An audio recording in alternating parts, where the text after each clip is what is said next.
Está nos acompanhando aí, também ministra da palavra. Nosso ministério é um ministério focado no ensino principalmente no quesito espiritual. E me deixa muito feliz estar numa igreja que pratica o ensino da palavra. Fico muito feliz de estar numa igreja ao qual eu conheço o pastor, eu conheço a liderança, eu conheço o que ele prega, porque ele prega lá na nossa igreja também.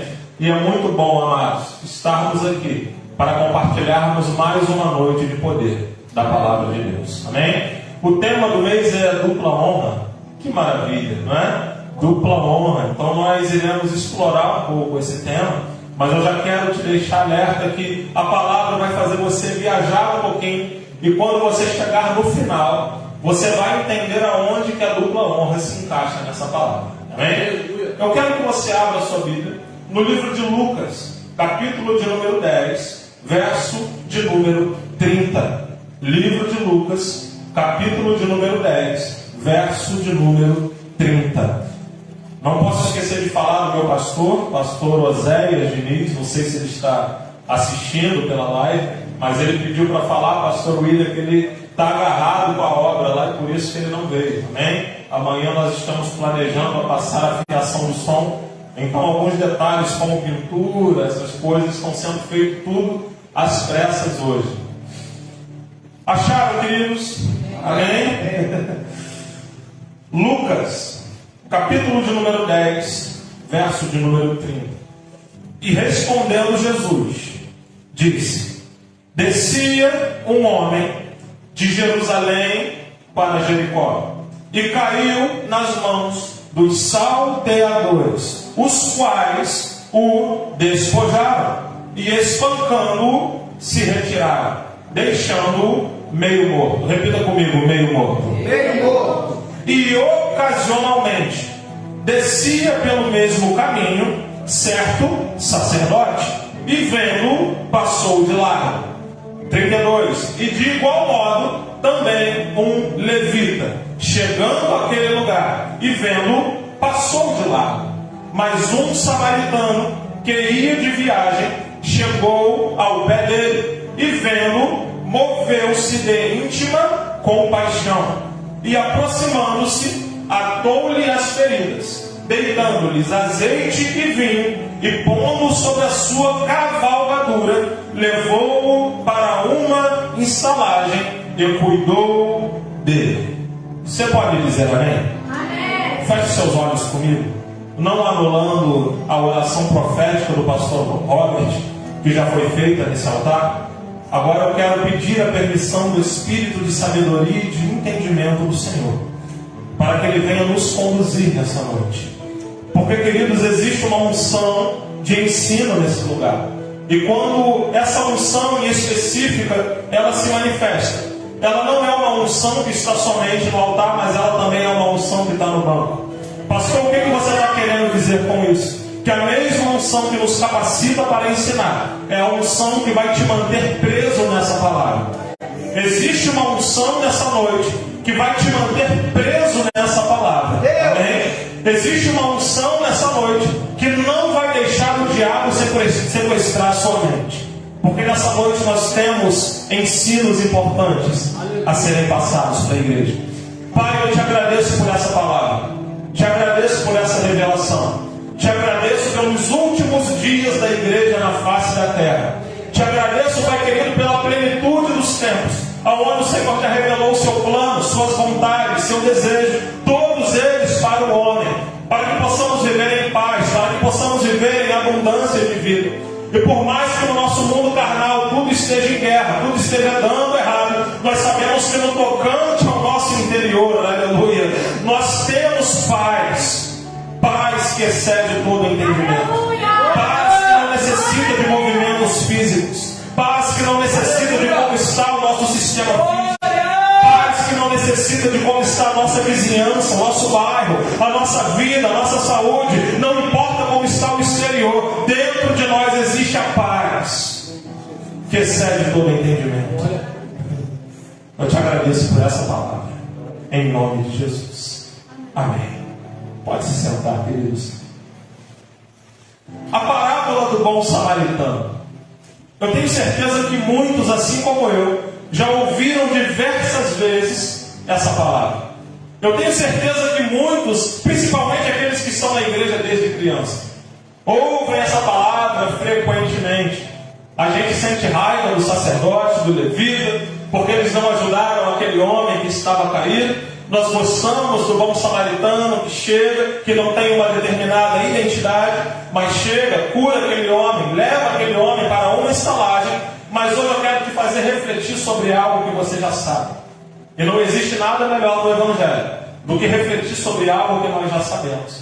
Porque o primeiro passo é saber, o segundo passo vem a revelação. Porque revelação é diferente de informação. Informação é quando eu descubro algo e eu não cumpro aquilo que eu descobri. Mas revelação é quando eu descubro algo e a minha vida se alinha àquilo que eu estou ouvindo falar.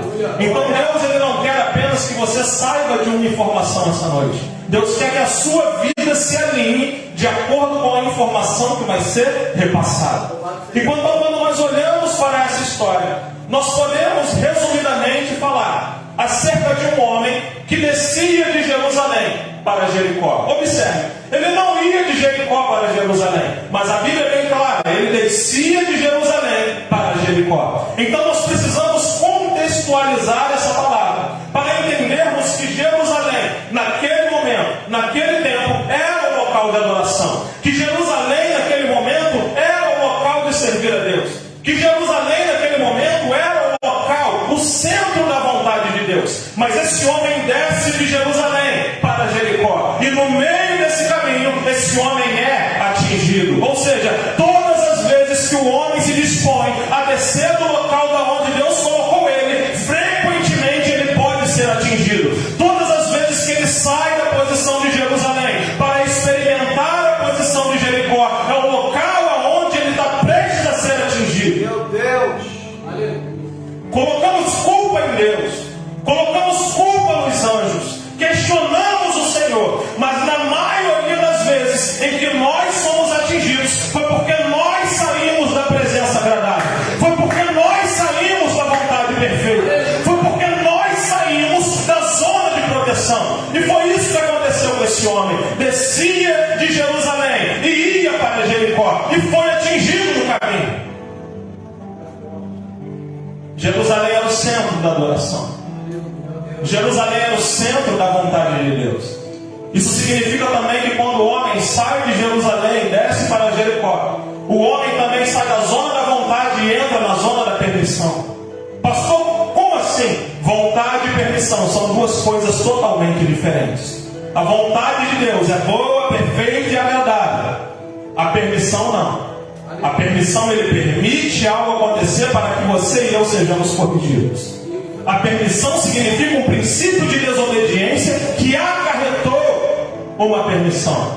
Então, o centro da vontade de Deus, eu quero que você entenda que o homem espiritual, o homem da nova aliança, ele não foi chamado para viver debaixo da permissão de Deus. Ele foi chamado para viver debaixo da vontade de Deus, que é diferente. Glória a Deus.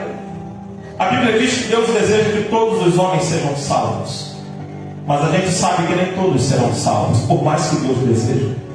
Então a vontade de Deus é que todos os homens sejam salvos, mas a permissão de Deus fará com que muitos sejam jogados no lago de fogo. Então entenda a diferença entre vontade e permissão. Eu conto esse testemunho em todo lugar que eu vou. Na época que eu comprei o meu carro, eu saí todo feliz da concessionária. Cheguei na Avenida Brasil, botei 120, 130. Aí quando eu olhei no velocímetro, eu falei, opa, peraí. E se eu capoto? E se eu sofro um acidente? Foi Deus que quis? Ou foi a minha imprudência que me levou para o fato? Foi o Senhor que planejou? Ou foi a minha imprudência, através da minha liberdade de escolha, que me levou para esse fato? Então quando nós olhamos para essa história, nós estamos falando de um homem que deixou algo que ele tinha. E o próximo passo é: salteadores apareceram, roubaram esse homem, ou seja, ele tinha algo. E agora nós iremos entrar na palavra. Para você entender, o que nós estamos querendo passar nessa noite essa mensagem vai ser focada em cada um dos personagens que aparecem nessa história. E para começar a falar dos personagens, eu quero começar falando dos sacerdotes e do levita. Os primeiros personagens que aparecem após a queda desse homem. Esses personagens que nós olhávamos para ele, nós falávamos, que absurdo. Eles passaram por esse homem, eles olharam de lado, e esse homem permaneceu no chão e eles não fizeram nada.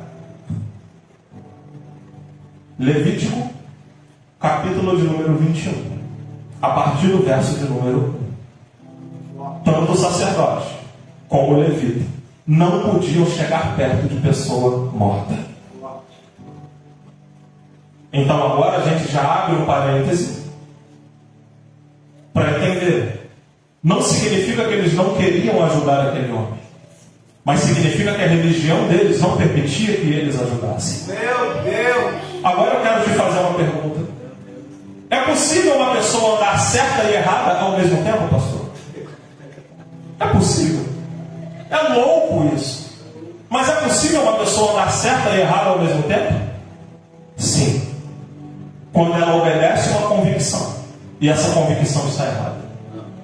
Ela é obediente à visão, ela é obediente à convicção, mas quando a convicção está errada, por mais que ela acerta seguindo a convicção, ela está errando por seguir a convicção errada. Pastor, mas isso é responsabilidade de quem? Meu Deus! Pecais por não conhecer as Escrituras. Pastor William já deu um spoiler aqui no começo. Existe um evangelho de facilidade sendo pregado, e muitas pessoas indo atrás dele, e muitas pessoas obedecendo eles. Essas pessoas estão erradas em relação à visão? Não. Mas elas estão erradas naquilo que elas estão seguindo. O sacerdote e o levita não podia tocar em pessoa morta. Como você viu na palavra, ele estava meio morto, ou quase morto. Sacerdote e levita, pastor Robert, eles só podiam chegar perto de pessoa morta se essa pessoa fosse um membro da família dele. Pai, mãe, irmão ou irmã, uma irmã com uma condição. Se ela ainda não tivesse perdido a virgindade. Se ela já tivesse perdido a virgindade e ela morresse, sacerdote e levita também não podia chegar perto dela. Porque a partir daquele momento ela não era mais considerada a família dele. Eu já quebrei biscoito aqui com hoje. Então não sinta raiva do sacerdote e do levita. Eles estavam obedecendo o que a religião deles mandava. Então quando Jesus aplica esse fundamento para ele, Jesus está falando: ei, o homem estava caído e existiu uma religião que não foi capaz de salvar o homem. Sacerdote passa representando a lei, levita passa também representando a lei. Então o que Jesus está falando? Ei, a lei foi boa enquanto durou, a lei mostrou para o homem quem ele era através do pecado, mas a lei não foi capaz de levantar o homem que estava caído. Aleluia. Que silêncio. Presta atenção. Passavam e olharam de lado. Eles estavam certo ou errado? Certo. Estavam obedecendo, mas dentro de uma convicção e de uma compreensão errada. O que eu quero que você entenda é que o apóstolo Paulo vai falar, se eu não estou enganado, no livro de Romanos, capítulo de número 9, que a lei ela serviu para mostrar para o homem quem ele era. Ou seja, a lei era um diagnóstico médico que mostrava para o homem que tipo de doença que ele tinha. Mas a nova aliança vem sendo o remédio para curar o homem. Jesus vem como um remédio para curar o homem. Para entender o Evangelho, nós precisamos entender 4 fases pelas quais o homem passou. E se nós não entendermos essas 4 fases, nós não entenderemos o Evangelho. Pastor, quais são essas 4 fases? A primeira fase é quem o homem era antes da queda no Éden. Essa é a primeira fase. Como Deus criou esse homem. Segunda fase, como que esse homem cai. Terceira fase, quem esse homem se tornou após a queda. Quarta e última fase, quem é esse homem hoje, depois de Jesus ter resgatado ele. Glória! A minha esposa já deu um spoiler aqui. Efésios 2. Esse homem agora ele é aproximado. Então mentalize isso. Quem era o homem que Deus criou? Depois, o que aconteceu com esse homem na queda? Depois, como que ele caiu? E por último, quem esse homem é hoje? Na nova aliança, após o sacrifício de Cristo. Ficou claro? Então eu quero falar do nosso segundo personagem. Eu quero falar do homem. Quem é esse homem que Jesus apresenta? Quem é esse homem que caiu quando deixava Jerusalém, enquanto ia para Jericó?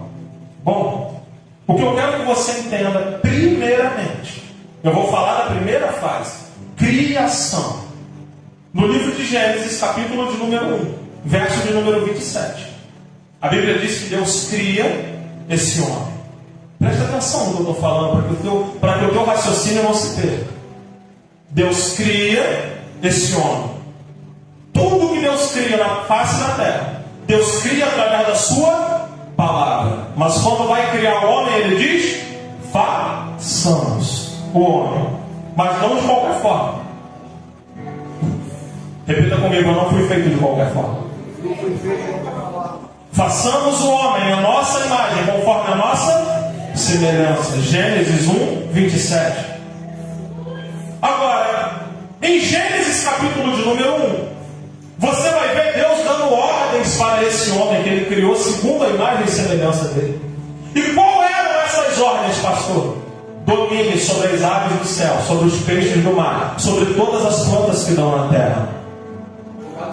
Observe, eu estou ainda em Gênesis 1. Gênesis 2, o que acontece? Deus vem, vai no pó da terra e forma o homem do pó da terra. Pastor, que doideira é essa?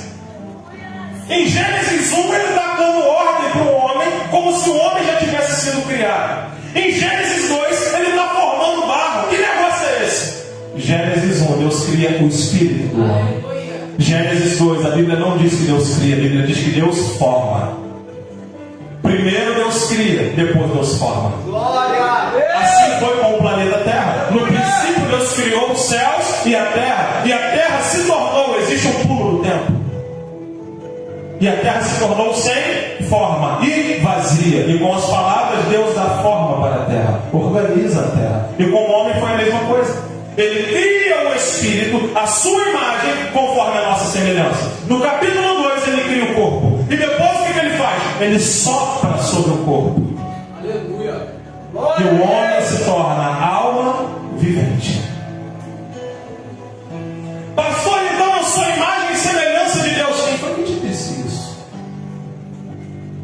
Eu vou te desafiar. Você não é a imagem e semelhança de Deus na carne. Você só é a imagem e semelhança de Deus quando está em espírito. Em Gênesis 1, façamos o homem a nossa imagem conforme a nossa semelhança. Ele não estava falando da carne, ele estava falando do espírito. Qual eram as ordens? Ei, domine sobre os peixes do mar, sobre as aves do céu, sobre todas as ervas da terra. Domine. A ordem do domínio estava sobre o espírito, não estava sobre a carne. Na carne não existe autoridade. Na carne não existe domínio. Na carne não existe hierarquia espiritual. Tudo isso só existe no espírito. Você só domina sobre o mundo espiritual. Você só tem domínio sobre as obras de Satanás no momento que você está em espírito e não na carne. Quando você está na carne, é ao contrário. Você se torna vítima das circunstâncias. Você se torna limitado. Você se torna fora da totalidade do reino de Deus. Mas quando você entra em espírito, você entra de novo no nível da primeira criação. Domine sobre todas as coisas, peixes, aves, ervas. Aleluia. Pastor, tudo isso por quê? Porque você é um espírito. Você tem uma alma. E você mora no corpo. Quando eu era religioso, eu achava que eu era um corpo com um espírito dentro. Mas é mentira. Eu não sou um corpo com um espírito dentro. Eu sou um espírito morando dentro de um corpo. Isso que você está vendo não sou eu. É apenas a casa que eu moro. O meu eu de verdade, as mulheres já cantaram aqui. Esse homem interior, ele está guardado aí dentro. Então nessa noite eu não estou falando para a sua carne.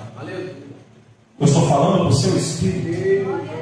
Eu estou falando para a sua parte que a psicologia ou coach não consegue alcançar. Mas a Bíblia vai dizer no livro de Hebreus, capítulo 4, verso 12, que a palavra de Deus é firme e eficaz e mais penetrante do que qualquer espada de 2 gumes. E ela penetra até o ponto de divisão da alma, do espírito, juntas e medulas, e discerne pensamentos e intenções do coração. Enquanto você está ouvindo a palavra, ela está ultrapassando as barreiras da sua alma, e ela está chegando aí no seu espírito. Aleluia. Para dividir pensamentos carnais e almáticos de pensamentos espirituais. Glória. E você deve estar se perguntando, pastor, que diferença faz ao seu corpo com o espírito dentro e ao seu espírito que mora no corpo? Simples. Se eu fosse um corpo com o espírito dentro, significa que o meu espírito deveria seguir os comandos do meu corpo. Mas se eu sou um espírito que mora dentro de um corpo, é o contrário. Significa que o meu corpo tem que seguir os comandos do meu espírito. A partir de hoje, o seu espírito tem que começar a dar ordem para a sua carne. Assim como Davi fez, mesmo estando numa aliança inferior. Davi disse: por que te abates, ó minha alma? E por que te perturbas dentro de mim? Davi em espírito está dando uma ordem para a alma dele.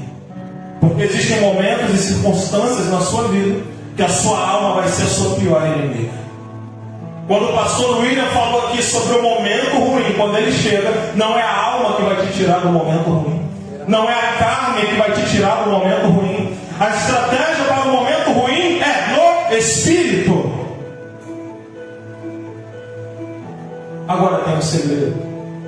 Para que esse espírito ande, para que esse espírito se mova, você já entendeu que eu estou falando para você espiritual. Não estou falando para a sua mente, não estou falando para a sua carne, mas estou falando para o seu espírito. Esse espírito precisa estar alimentado. E esse espírito só tem uma forma de se alimentar. Jeremias capítulo 16, verso 15. Achadas tuas palavras, logo as comi, e ela se tornou alegria e gozo no meu interior. Aleluia. Como assim, pastor? O meu espírito come? Jesus disse para Satanás no monte: nem só de pão viverá o homem, mas de toda palavra que sai da boca de Deus. O apóstolo Paulo fala no livro de 2 Timóteo: e assim serás bom ministro de Cristo, alimentado com as boas palavras da fé. Ou seja, a Bíblia não apenas nos faz refletir, mas a palavra de Deus nos alimenta. Glória! Aleluia! Quantas refeições a medicina manda a gente fazer por dia? Alguém sabe? É 3 ou é 4? 4 refeições por dia. Você faz essas 4 refeições por dia, correto? Sua carne está boa? Quantas refeições o seu espírito faz por dia? Meu Deus! É uma pergunta sincera, não estou querendo acusar nem afrontar, o meu ministério não foca nisso. Respeito quem tem ministério de exortação, creio que cada um tem o seu, mas eu estou te trazendo para um grau de reflexão. Qual tem sido a dosagem de alimento que você tem dado para o seu espírito? Se você comesse, almoçasse ou jantasse só dia de domingo à noite, quais são os dias de culto aqui, pastor? Se você se alimentasse, se você comesse só sexta à noite e domingo à noite, você conseguiria ficar de pé? Então você acha que o seu espírito se alimentando só sexta à noite e domingo à noite, você acha que ele tem força para suportar as dificuldades? Estou falando para crente maduro. Porque me alimentar da palavra não é apenas quando o pastor William está pregando. Eu tenho por obrigação chegar na minha casa e abrir a Bíblia. Irmãos, eu tive uma experiência uma vez com uma pessoa que eu fiquei doido.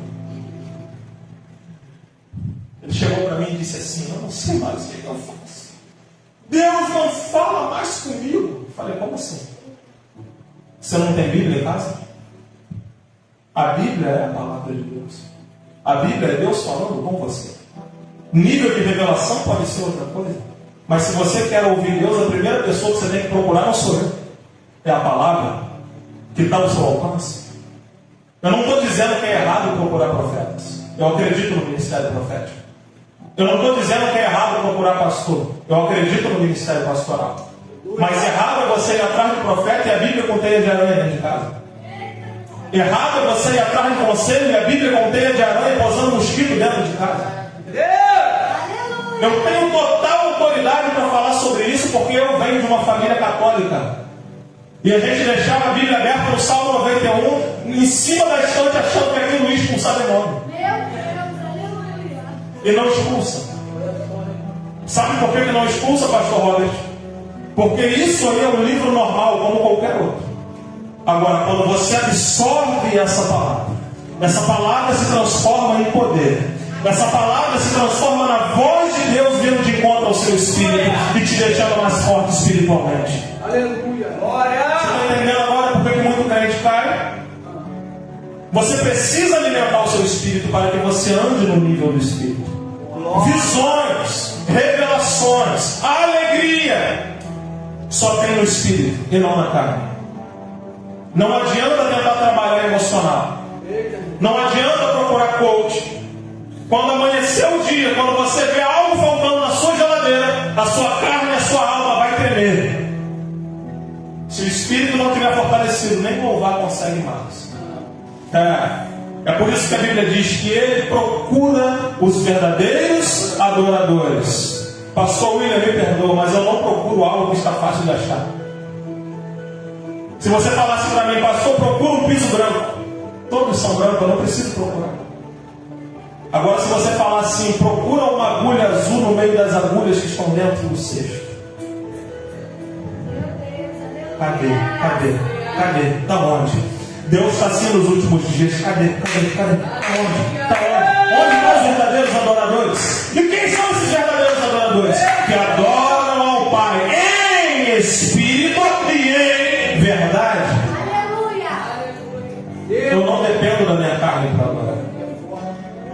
E eu fico doido. Porque a minha maior preocupação como pastor, a minha esposa está aqui, não me deixa mentir.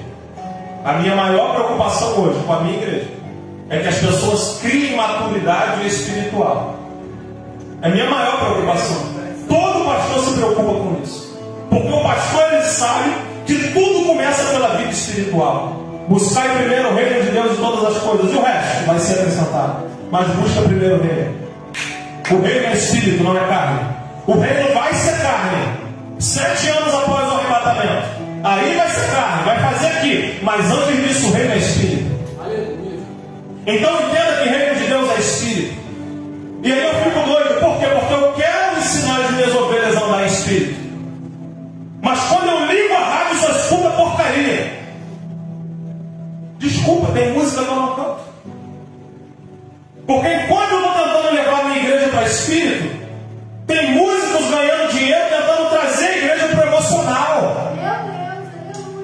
Descansa, quem cuida de você. Música, louvor, que falam que é louvor, mas está falando para o homem, tentando atingir o emocional. Aí me pergunta, pastor, por que tem tanto crente doente emocionalmente dentro da igreja? Olha as porcarias que a gente está ouvindo, igreja. Espírito Santo de Deus. Eu não canto qualquer música. Falando do homem, falando dos meus problemas, eu não canto. Louvor para mim é santo, santo, santo, santo. Louvor para mim é ensaio para o que eu vou cantar na eternidade. Não canto qualquer música. Quer saber se uma música é louvor ou não?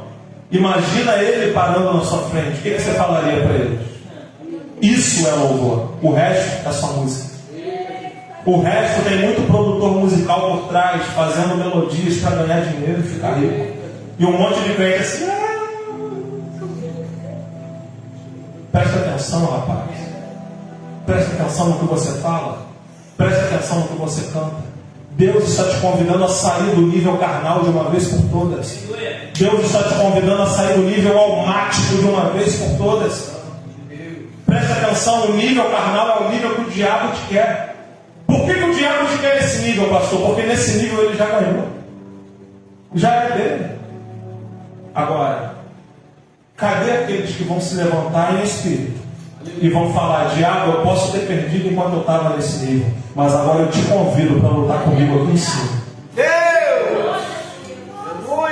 pastor é heresia. Efésios capítulo 2. Em espírito somos assentados nos lugares celestiais em Cristo Jesus, muito acima de qualquer principado ou potestade que possa ser pronunciado, tanto nesse presente século como no vindouro. Em espírito eu tenho princípio de autoridade dentro de mim. Em espírito eu piso serpentes e escorpiões. Em espírito, não na carne. Deus, aleluia! Santo de Israel. Na carne tem pessoas que já perderam a autoridade até sobre a própria família. E quando eu falo de família, eu estou falando homem, mulher e filhos. Isso é família, o resto é familiares. Não vou entrar nesse mérito. Mas por causa da vida carnal, muitos homens já perderam até seus filhos, porque não tem mais autoridade. Eita, Jesus. Forte. Você está entendendo o princípio de vida espiritual? E por que eu prego sobre isso? Então vamos lá. Salmo capítulo 8, versos 4 e 5. Quem é o homem para que dele te lembres? O salmista falando do homem da criação, não da carne. Quem é o homem para que dele te lembre? Ou o filho do homem para que ele visite? O fizestes um pouco menor do que os anjos, e os coroastes com honra e glória. Aleluia. Mas isso não é carne, pastor. Isso é espírito. Autoridade, poder e domínio é espírito, não é carne. Você não vence luta na carne. Agora preste atenção. A luta que o diabo tem travado no nosso mundo para tentar te trazer para essa atmosfera de baixo. Por quê? Porque a atmosfera de baixo limita a visão. Eu estava em um engarrafamento, tinha um caminhão atrás de mim, e eu estou lá atrasado, desesperado. Eu estou misericórdia, eu não vou conseguir trabalhar hoje, está tudo parado. Eu só via o carro na minha frente. O caminhão que estava atrás de mim saiu para outra faixa, e quando eu vi, eu só vi a bundinha dele lá embaixo. Por quê, pastor? Porque o motorista do caminhão ele está mais alto do que eu. Quando você sobe no nível espiritual, você visualiza aquilo que a carne não visualiza. Quando você sobe para o nível espiritual, você só vê barreira e paredes. Porque quando você está no nível da carne, você só vê barreiras e paredes na sua frente. Mas quando você está no nível do espírito, você vê a barreira, você vê a parede. Sim, mas você vê além também. Você vê o que vem depois. O maior segredo da vida do crente é saber o que vem depois. É como se eu subisse uma escada. Isso aqui, carne. Isso aqui, espírito. Isso aqui, carne. Eu não estou vendo a última pessoa que está lá atrás. Isso aqui, espírito. Tem as barreiras, mas eu continuo vendo tudo. Aleluia. Nem toda barreira vai sumir. Eu preciso pregar isso para você, é maturidade. Nem todo problema vai ser resolvido, mas você foi chamado para andar num nível acima. Glória. Acima. Aleluia. Acima dos problemas. Então esse homem inicial era um homem espiritual.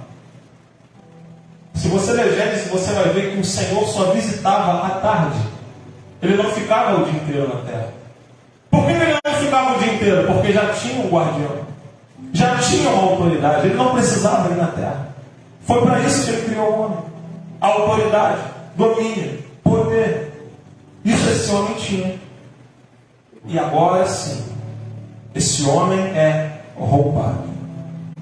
E quando nós falamos do roubo do homem, oh Deus, nós estamos falando do início da vida carnal do homem. A queda do homem está diretamente ligado à carne. E nada mais do que isso. Agora, só para contextualizar, Paulo diz no livro de 1 Tessalonicenses, capítulo 5, verso 23, que todo o seu ser, espírito, alma e corpo, sejam mantidos irrepreensíveis até o dia de Cristo. Não é corpo, alma e espírito, é espírito, alma e corpo. O espírito acima, a alma abaixo e o corpo por último. Repita comigo, é o espírito que manda. É o espírito que manda. Amém, querido? É você que domina o seu corpo. É você que domina. Pastor, eu não estou conseguindo vencer o pecado. É sinal que o espírito está fraco. O problema do pecado na nossa geração é espaço. Simplesmente. Um jovem chega lá na igreja, pastor, ora por mim, porque eu estou com uma tendência meio estranha. Eu falo, quanto tempo você lê a Bíblia por dia? Não adianta eu orar. Eu não posso sequestrar sua carne por você. Isso é você que faz sozinho. Não sou eu. Eu não tenho essa capacidade. Eu não sou Deus. Então entenda, espírito, alma e corpo. É a ordem bíblica.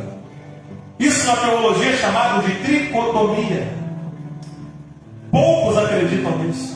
Muitos acham que é ensino espírita, mas não é. Você é montado em 3 partes, aonde uma é a principal. Agora, quando você coloca a sua carne como parte principal, você coloca o seu espírito em sujeição à carne. Aleluia. E agora que mora o perigo. Porque quando o seu espírito entra em sujeição com a carne, o seu espírito faz coisas que ele não aprova. E agora nós entramos em Efésios 5, Efésios 4, 24. Revistas do novo homem. O homem interior que já foi refeito segundo Deus. Como assim, pastor? Elas cantaram aqui. Porque eu sei que no tocante ao meu interior, eu tenho prazer na sua vida. Eu posso te falar verdades bíblicas agora? Sua carne não gosta de orar, bonitão. Ou eu estou mentindo? Sua carne gosta de acordar de madrugada para orar? Meu Deus, aleluia. Sua carne gosta de ler Bíblia? Sua carne gosta de estar numa sexta-feira, tarde da noite, dentro de uma igreja, ouvindo um doido igual eu?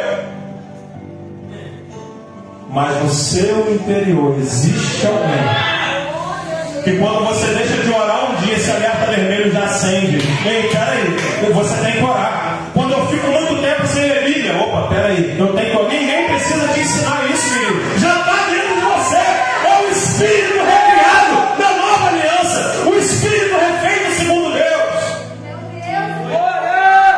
Aleluia! Aí no Getsemane os discípulos não conseguem orar com Jesus.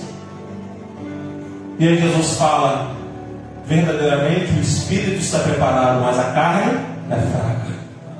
Nós focamos na carne fraca, mas nós esquecemos da primeira coisa que ele falou. O Espírito não será preparado. O Espírito já está preparado. O que você precisa para o seu fortalecimento? Já está dentro. Enche ele de palavra, alimenta ele e você se fortalece. Não funciona, pastor William, ora para eu me fortalecer. Essa oração não vai funcionar. Pastor William, pelo amor de Deus, ora pela minha vida espiritual, porque eu estou fraco. Aí eu estou o dia inteiro vendo televisão, Netflix, Flamengo, Facebook. Às vezes não tem nada para ver no celular, mas o dedinho está rolando tela para cima, para baixo. Eu vi. É para você ver que o pregador não é santo. Eu me pego nessas palhaçadas. A minha vida não está vendo nada, mas o dedo está rolando para cima e para baixo. Ai, pastor William, ora pela minha vida espiritual. A oração não vai surtir efeito, querido. Existem coisas que o pastor pode interceder, mas existem coisas que não somos nós. Você está entendendo? O nível da carne nos leva para esse nível de burrice. Bom, vamos avançar por causa do horário. Aleluia! Agora eu quero falar sobre os salteadores.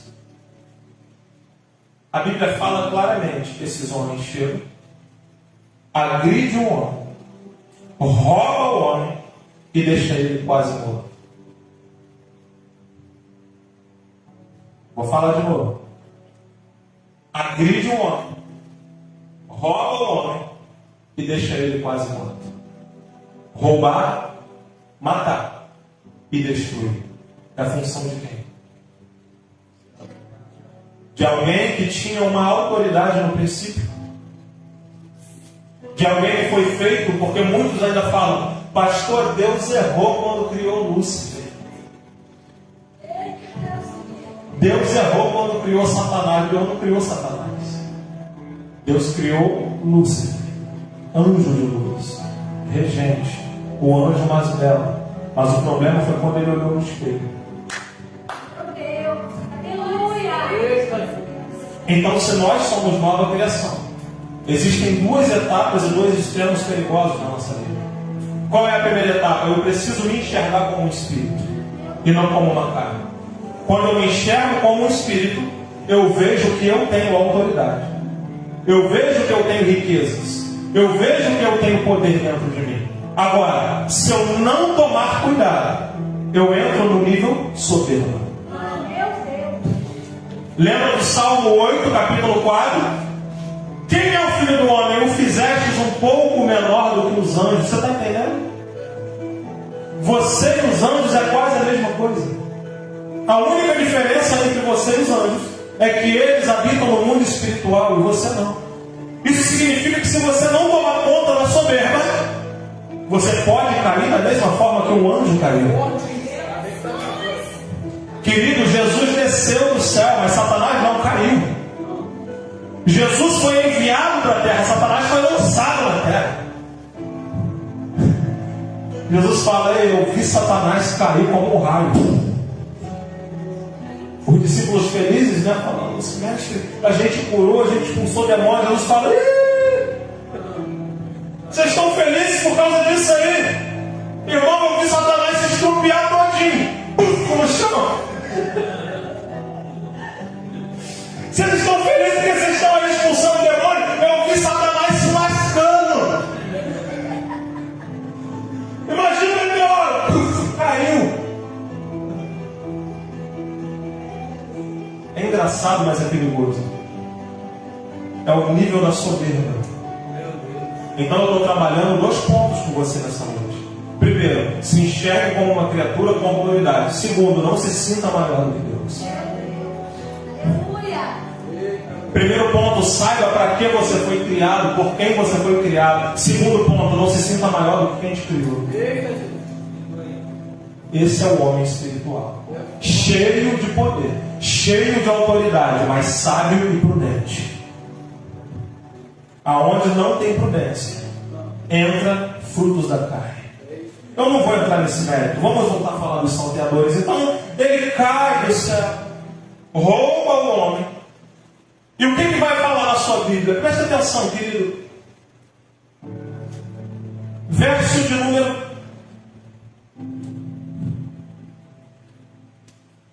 número 30. Se retiraram, deixando meio morto.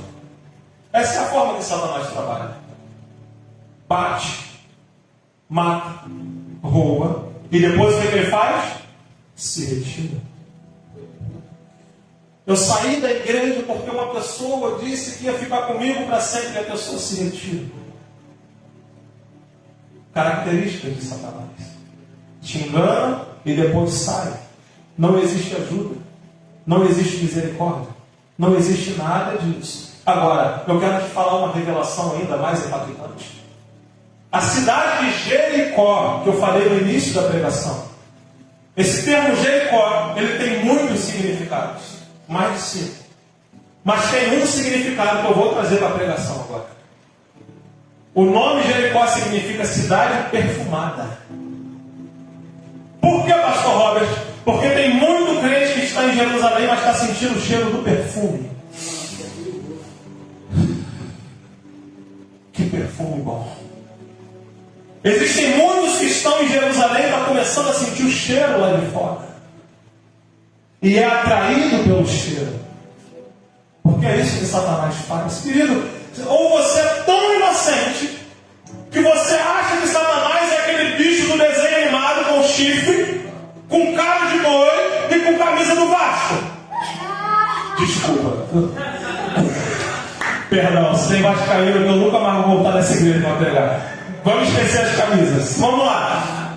Ou você é tão inocente que você acha que Satanás é aquele bicho chifrudo. Não, Satanás não é nada disso. Volta para a concentração em espírito, em nome de Jesus. Vamos voltar. Aí o crente inocente acha que o Satanás é feião. Ouviu um barulho no quintal, meu Deus, é o diabo. Ouve um barulho de bomba na rua, meu Deus, é o diabo. Nada disso. O diabo ele vai se apresentar como as criaturas mais lindas, mais perfumadas, mais atraentes. Homem casado, vai aparecer aquele mulherão na sua frente. Mulher casada, vai aparecer aquele homem bonito na sua frente. Oh, coisa boa, aí você sente o cheiro do perfume. Aí enquanto você acha que está se dando bem, você está descendo para Jericó. E aí é atingido no caminho. Pá!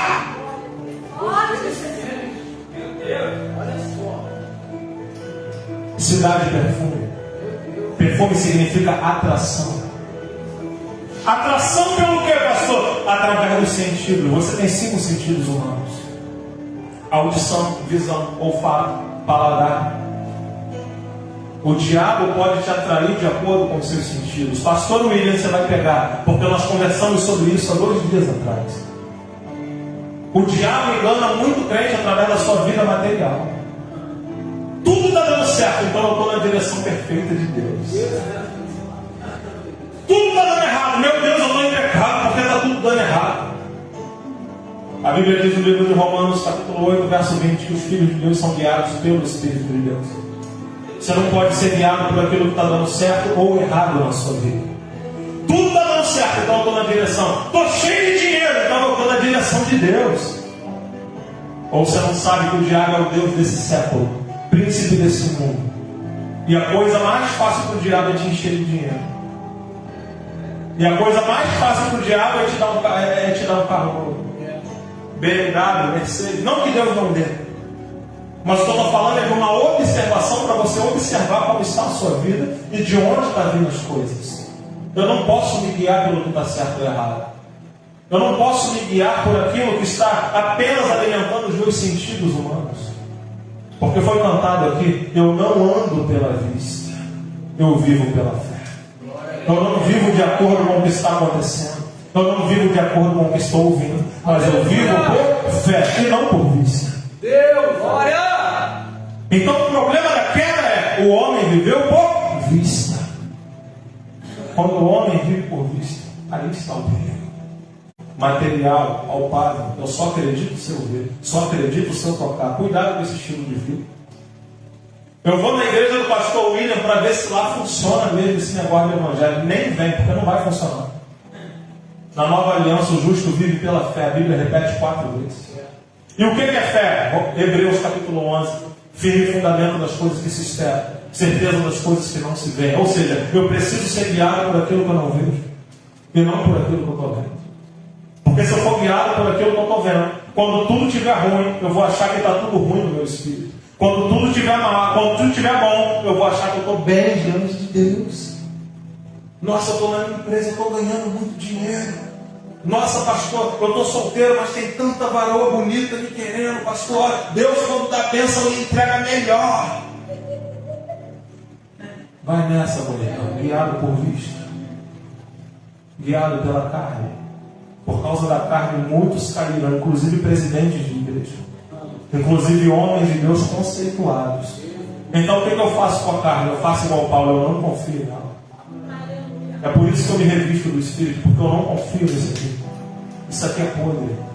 Isso aqui é pecaminoso. Então eu não confio. Então o que fazer com ela, pastor? Que o apóstolo Paulo fala: eu esmurro a minha carne e eu reduzo ela à escravidão. O que isso significa? A igreja é muito longe. Eu em espírito vou mandar a minha carne lá. Eu estou cansado, não quero ir para o culto hoje. O meu espírito vai mandar a minha carne lá ouvir a palavra. Eu não estou conseguindo me concentrar na palavra. O meu espírito vai mandar a minha carne obedecer a Deus e ouvir a palavra. Eu não consigo mais orar de noite. O meu espírito vai ordenar a minha carne e ela vai ter que obedecer. Com carne não tem conversa.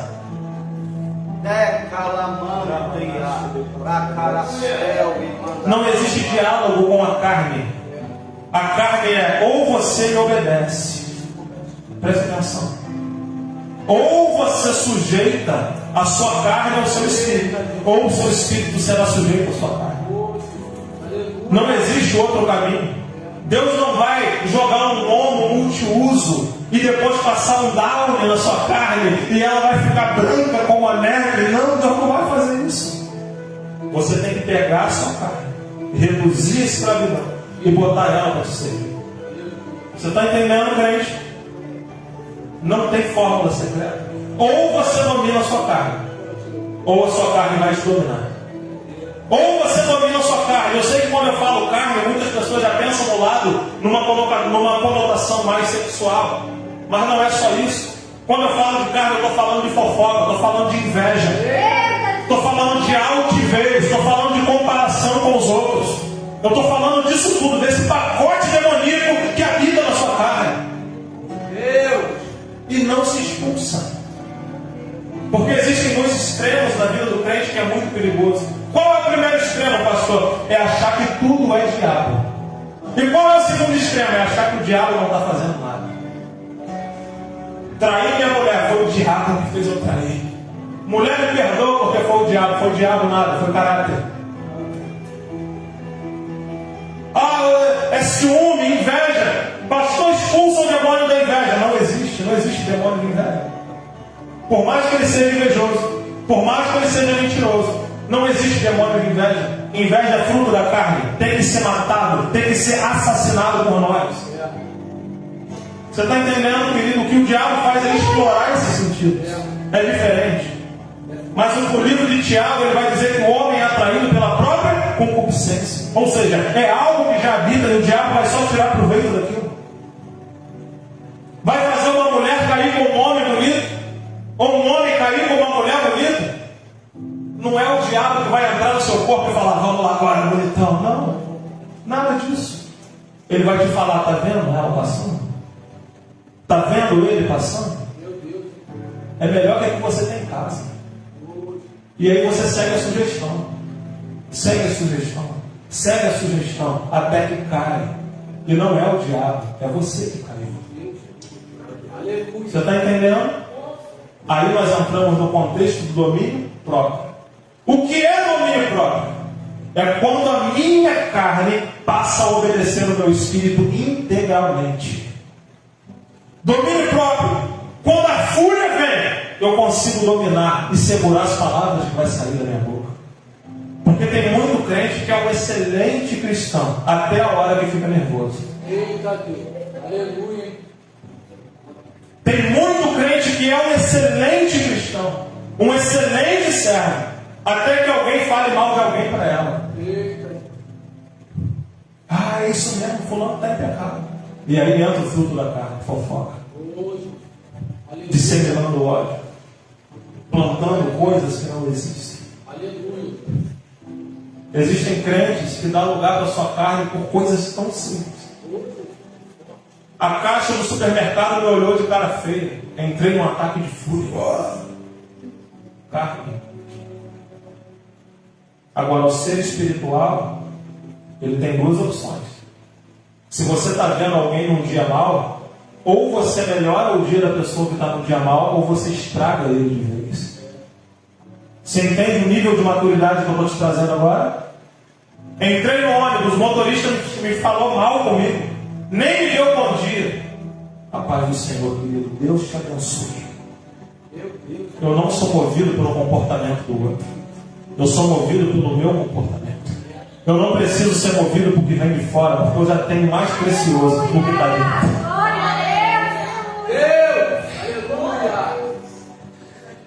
O bom samaritano chega. Pastor, e o que você tem a falar do bom samaritano? Não muita coisa. Mas ele tem 3 atributos. Ele tem amor, é o primeiro. Ele tem vinho, é o segundo. E ele tem azeite, é o terceiro. Quem é esse bom samaritano que tem amor, que tem vinho e que tem azeite? O bom samaritano é Jesus Cristo de Nazaré. Aquilo que o sacerdote não pôde fazer, aquilo que o levita não pôde fazer, representando a lei, Jesus vem na forma perfeita de quem Deus é, recupera o homem e traz de novo o homem para uma posição de autoridade. Aleluia! E o que ele usa, pastor? Vinho para lavar, azeite, que é a representação do Espírito Santo em todas as passagens bíblicas. Vinho para lavar, Espírito Santo para edificar. Sangue e Espírito é a cura do homem. pastor, eu posso ser curado sozinho. A Bíblia está dizendo, ele curou com azeite e vinho. Azeite e vinho. Azeite e vinho. Colocou em sua cavalgadura. Falei para uma classe de crente. E agora eu vou falar para outra classe de crente. Porque agora você acha que a história acabou, mas não acabou. Vai aparecer mais um personagem na história. Ele pega o homem, cuida do homem, levanta o homem. E a partir de agora, ele leva esse homem para uma hospedaria. Alguém já está pegando aí o que eu estou falando. Não existe tratamento fora da hospedaria. Não existe tratamento distante da hospedaria. Existe uma linha de evangelho, pastor Robert, que está falando assim: ei, você não precisa ir para a igreja para servir a Deus. Você não precisa ir para a igreja para adorar a Deus. Mas a Bíblia está falando: ei, ele resgata o homem e agora leva para a hospedaria. Não existe tratamento fora da hospedaria. Meu Deus, hein? Não existe tratamento fora do conjunto. Alô, desigrejados. Pega ele. A palavra igreja não se refere a você. Igreja significa um conjunto de pessoas em comunhão. Eu sou a igreja. Quem foi que te disse isso? Onde isso está na Bíblia? Você não é igreja nenhuma. Você é membro do corpo de Cristo. Você só é igreja quando você está junto com outros membros. Para quê? Para fazer o corpo funcionar. Glória a Deus. Arranca o meu braço e você vai ver se ele funciona sozinho. Arranca a minha perna e você vai ver se ela funciona sozinha. Só existe tratamento dentro da hospedaria. Aí agora vamos inverter o jogo para falar do próximo personagem. O dono da hospedaria ou os hospedeiros. Agora eu estou falando para crente maduro. Porque muitas vezes a gente quer aquele que vem bonitinho. Porque muitas vezes a gente quer aquele que vem limpinho.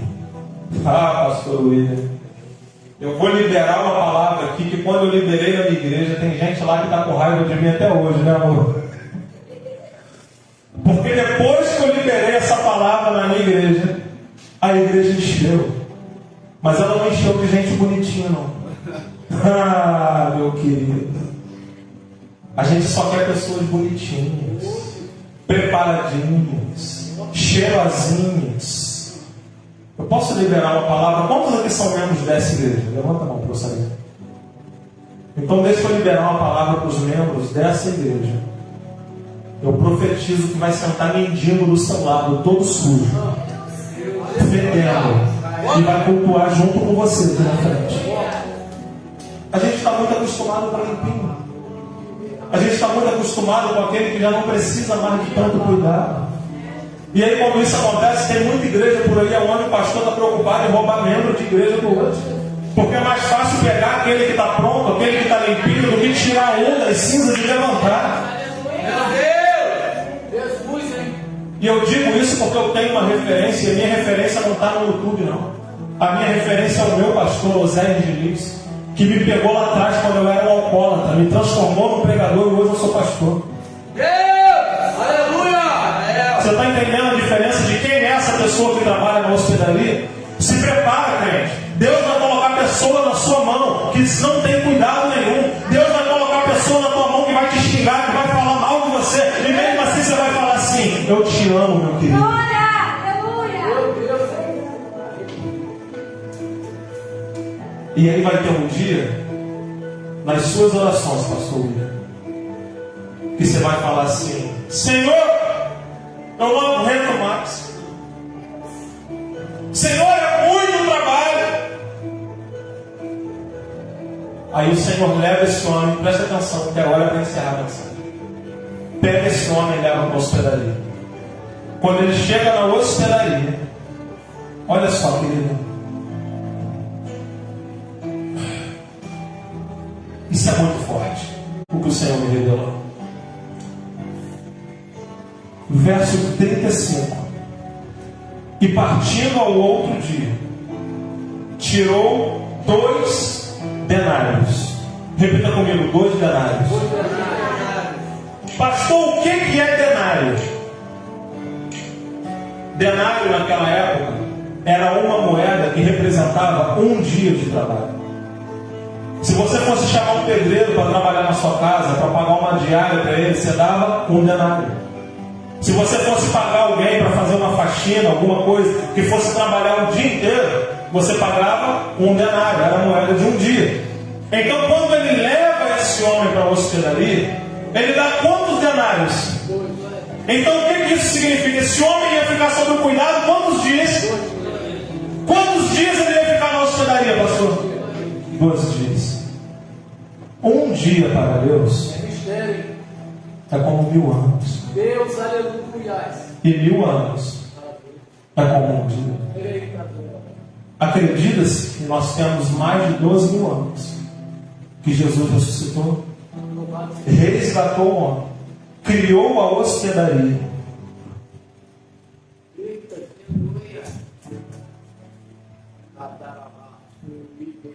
Eu vou falar direto do seu espírito agora. Feche seus olhos. Deus vai colocar pessoa para você cuidar.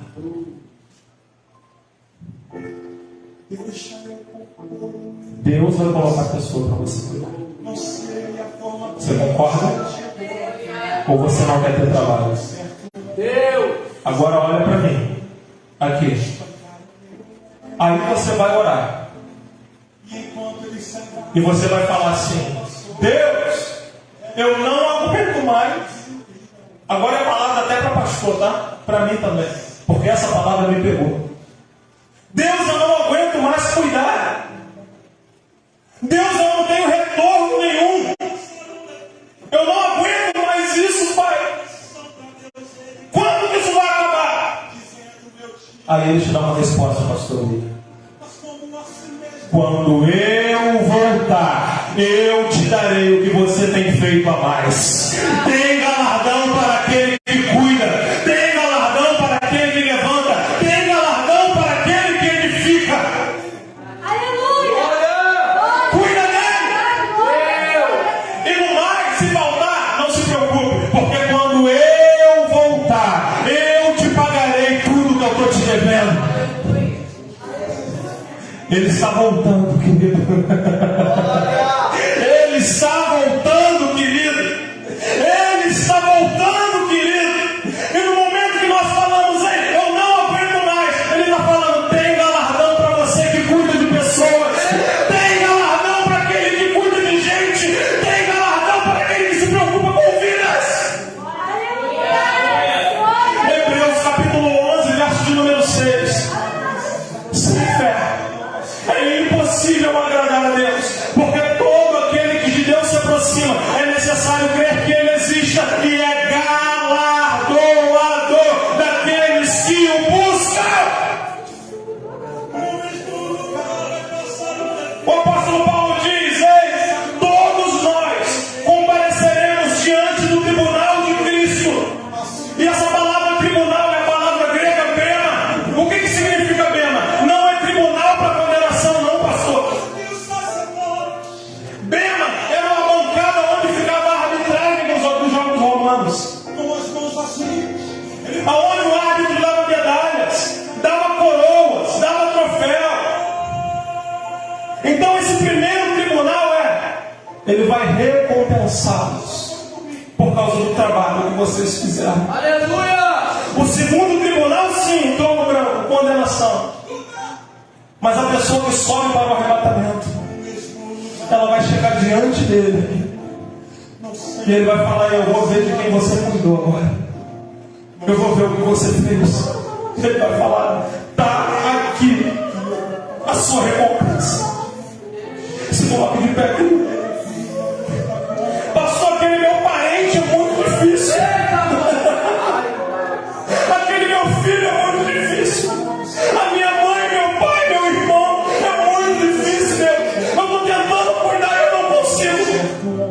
Quando eu voltar, eu lhe pagarei tudo que eu lhe devo. Pastor William, Pode fingir o que não viu. Estava com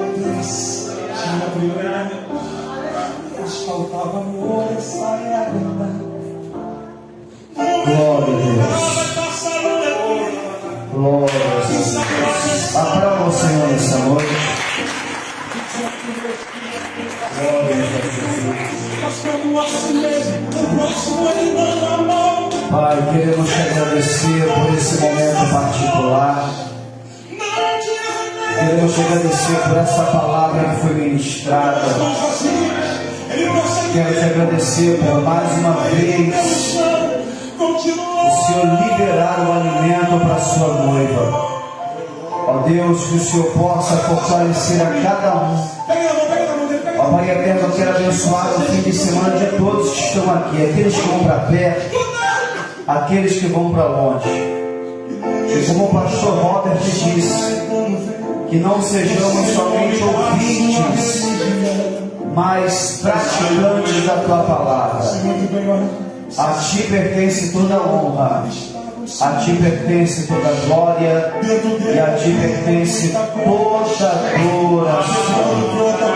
Abra suas mãos. Que a paz do nosso Senhor e Salvador Jesus Cristo e as doces consolações do Espírito Santo de Deus esteja sobre toda a igreja, e a noiva que aguarda a vinda do noivo diga: porta de Deus abre, porque operando Deus, a vitória é nossa, mas a vitória é nossa. Tem alguém para Jesus hoje? Existe alguém querendo voltar para Jesus hoje? Glórias a Deus. Está firme, Diogo? Quer voltar para Jesus hoje? Não? Aplauda, você está terminado.